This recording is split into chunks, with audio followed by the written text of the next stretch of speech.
I want to talk about this handing down some punishments here because that brings me to one of my last things, at least that I know I've talked about on my show, that I mean you were having a chance to talk about.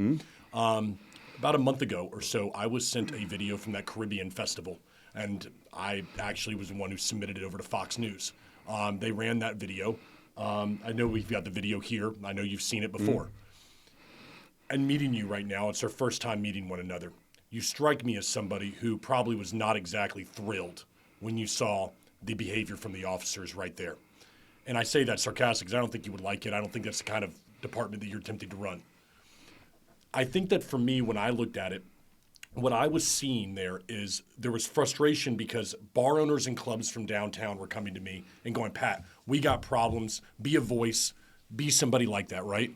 And then they're hearing, hey, we can't do anything. And then the optics of it, Chief, it's tough because they're looking at that and going, well, if this is what the priorities are of OPD, then, well, obviously they're not taking care of us. They're not taking care of us down here.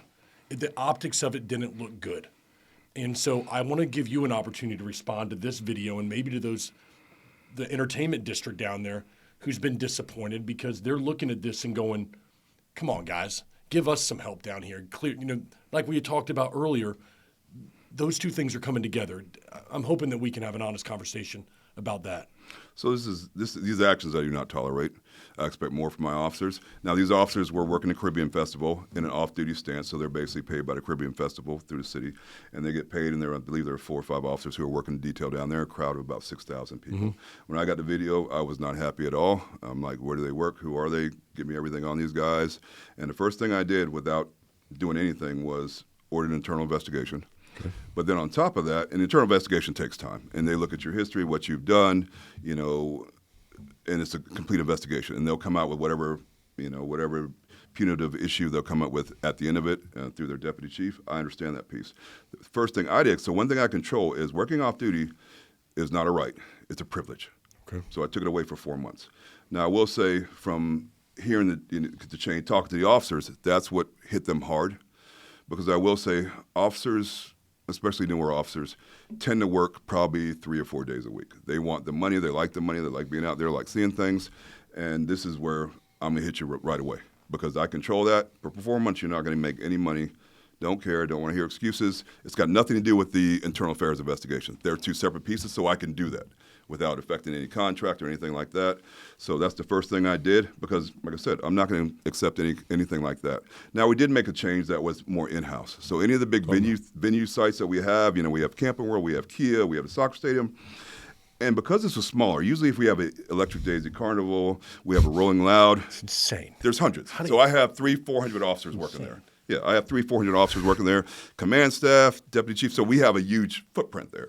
But since this is small and based on our off-duty protocols, there's only 6,000 people there. This requires 4 officers, no lieutenants, nobody like that. So we did make a change. Anything that's going to be held at any one of our big venues, we're going to have a lieutenant there. Okay. Lieutenant there to do that. But again, these officers, they screwed up. I hope they know it.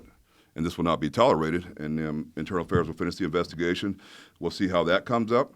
But it's one of those kind of things that we're just not going to have it. We're not going to have it here. However it comes out in the investigation, they're going to have to wear the punishment, but this is just not acceptable. I got a lot of calls from retirees, all sorts of people like, what are you going to do? You need to do something. Yeah, you think I'm not going to do something?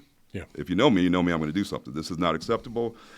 I don't think they were thinking. I've talked to a couple of them, and they're like, it just, and I think it's maybe the new generation. They're like, oh, we're just playing along. You got fun. I was like, bro, you're a cop in uniform. What are you doing? Yeah. That's not even a question. You're a cop in uniform before you do anything like this. You shouldn't be in the middle of a crowd. You should be off to the side watching the crowd. I don't know what you guys were thinking or what you're going to do, but now we're going to put commanders there to make sure you're doing what you need to be doing because you've shown me you can't be trusted to do the right thing when we're not there with you.